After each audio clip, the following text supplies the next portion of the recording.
think one of the most powerful lessons from last year, and really it's been a lesson that we've been learning ever since we started the business, is that even the biggest problems can be broken down into bite-sized pieces.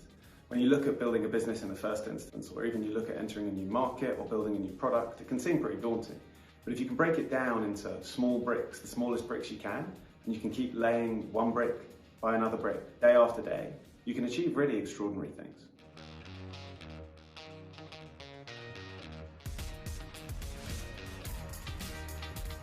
Obviously, the last couple of years have been tough for a lot of people in a lot of ways, and those of us that work in finance and financial technology are immensely privileged in that our business is somewhat insulated, and also that we've been able to work from home when lots of people simply can't.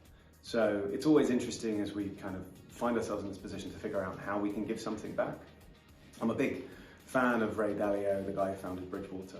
And when I read this year that what he was doing for his clients was not giving out Christmas gifts or Christmas cards, but giving them the ability to donate to a charity of their choice, I thought it was a really cool idea. And so I asked our team to see if there was something that existed that was similar in the UK, and we're delighted to find that it was.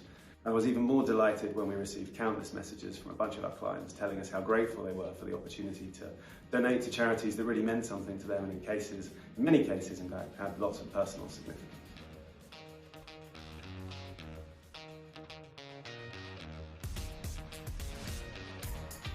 We've got lots of ambitious objectives for us as a business this year. We're entering new markets, building new products, even launching our first TreasurySpring community.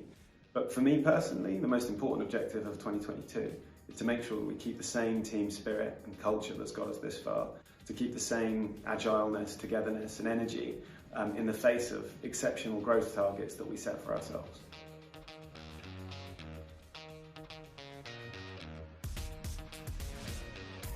Since the beginning of the pandemic, we've obviously seen unprecedented central bank support on a scale never previously seen.